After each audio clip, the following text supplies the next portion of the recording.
What is going on, my YouTube friends? Guys, I'm going to tell you something. We took the Mach 1 for its first oil change yesterday, and everything checked out good. Yeah, buddy. But I took it to the dealer, and I take it to the dealer, and I'll tell you why. Because warranty. You know what I'm saying?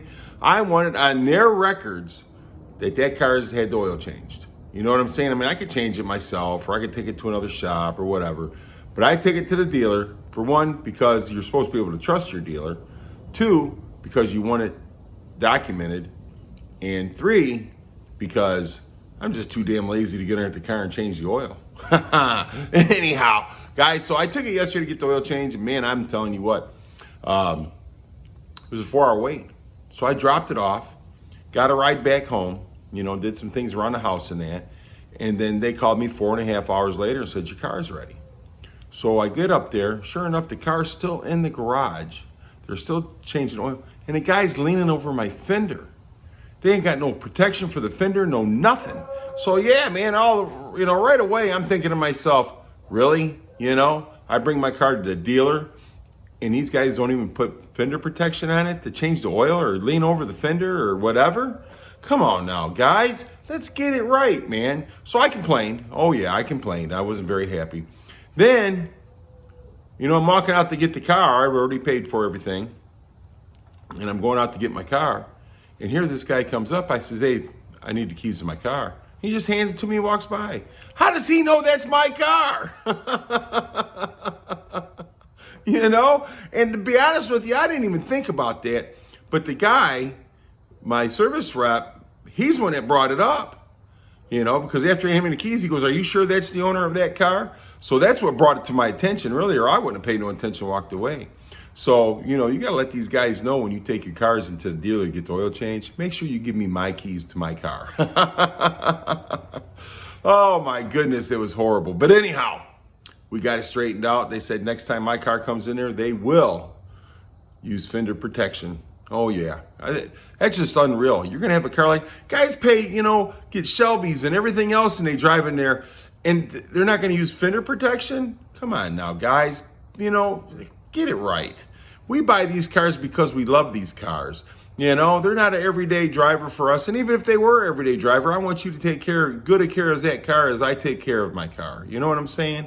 So geez, oh Pete's. But anyhow, guys, I got some funny story to tell you, but I'll turn this around so you ain't got to look at this mug anymore. So,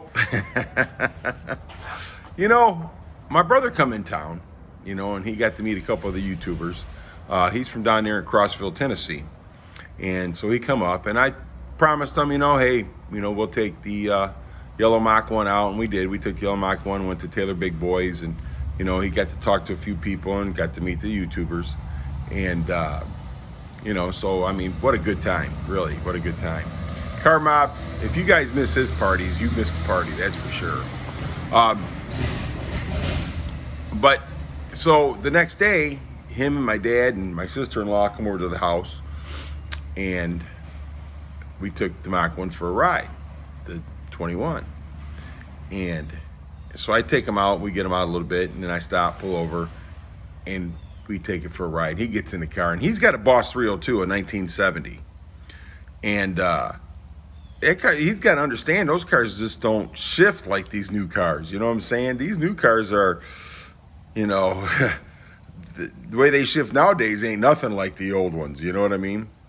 The old top loader Fords and stuff like that. This is a totally different monster here, and he just didn't get it, But once he started driving it, he did it pretty good. But yeah, it was like he never drove a stick before. That's how it was, He got in the car, and it's like he never drove a stick before. And he's been driving sticks, his whole life. You know what I'm saying? And he's 66 years old, And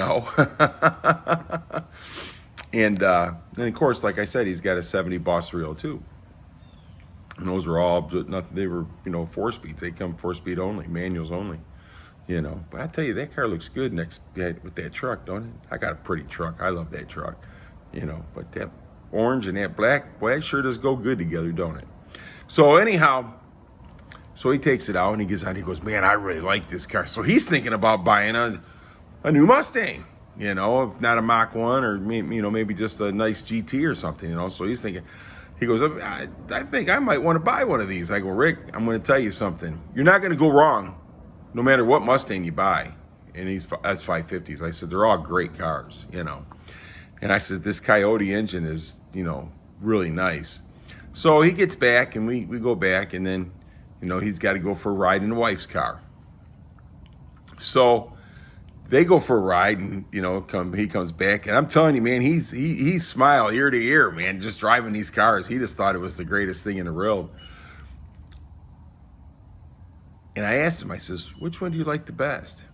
He goes, man, I don't want to hurt nobody's feelings, but I love them both. You know, and, you know, Kim's car is more broken than mine and this and that. She's got, I think, 15,000 miles on her car. I'm not sure. And I got like 1,700 miles on it. And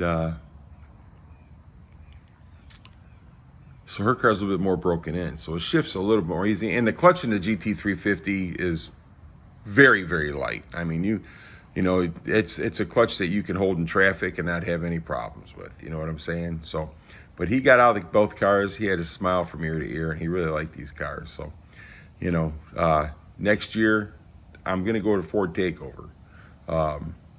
Kim and I both. I don't know if we're gonna trailer the cars down, drive the cars down. I'm not sure how we're gonna do it, but we're gonna go down there and take both our cars, and he's gonna come with us. I'm gonna stop down there, and we're gonna spend the night and stuff with him. And he's going to bring his 70 Boss 302. So we're all going to go to Ford Takeover, you know, and meet the rest of you YouTubers. Yeah, it's going to be a great time. I can't wait. And, you know, the leaves are starting to fall off the trees and stuff right here around here in Michigan. And, you know, so things are starting to change, you know. But I'm going to tell you something. First oil change, 1,700 miles. I wanted to check and make sure that there's, you know, nothing weird in the oil, you know, like metal flakes or chips or anything like that in there, and everything checked out really good. So I am completely satisfied and happy with this Mach 1. Would I buy it again?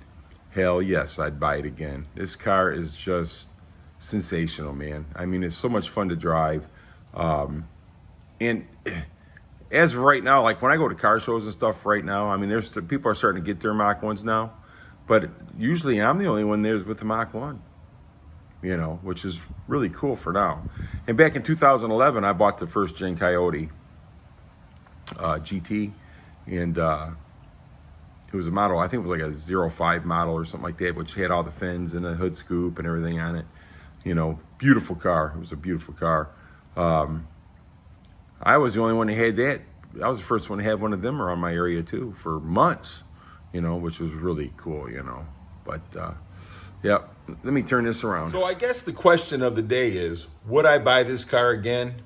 In a flat minute. I'm telling you what, that is probably one of the best decisions I've ever made in buying a new car. And I had the '04 Mach 1 too, and that was a great car, and that was a good decision. The bad decision about that '04 is I sold it. I wish I still had it. And I'm going to tell you something. I still got the VIN number and stuff on it, and I'm going to locate that car, and I'm going to see if I can buy it back. Oh, yes.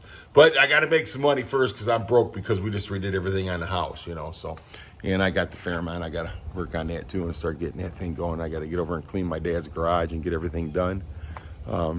So, yeah. Hey, let's take a look at the house, you know. House is looking really good. I'm happy with what we got done to it. Let me turn this around. All right. So the nicest thing is the driveway. I got the end of my driveway down, so now we don't have to worry about scraping our splitters on that big bump. So yeah, this is the house. We got it all finished up.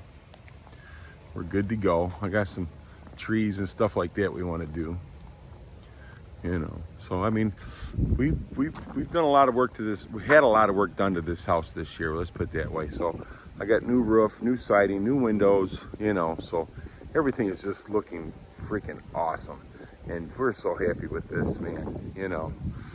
House even looks better with the Mach 1 sitting in front of it, don't it? Shh, don't tell the wife. And my truck looks good too. So yeah, we done a ton of work to this house. I'm sorry, had a ton of work done to this house. And we're extremely happy with it. You know, wife is very, very extremely happy with it. The only thing I dislike about this house, really, is that the garage is attached to the house. And the reason why I don't like that is because anything you do in the garage, any solvents you spray or start the car up or anything, goes right into the house. You know, so that's the bad part about having an attached garage to your house. You know, dogs, you hear the beagles. Yeah, the beagles. You know, so like I said, what we paid to have all this done and everything like that, we're well worth it. We're very, very extremely happy. You know. Here's the wife's daily driver. Yeah. She loves that old Outlook. You know, I bought that off a guy at work. But yeah, so yeah, like I said, so the house is very nice. And that red, I'm just glad that wood's gone. Hopefully we don't see any more woodpeckers, you know. And then we got to redo all the ground and everything around here and redo all that. And then the wife's garage where she keeps her Shelby. So yeah, we're happy.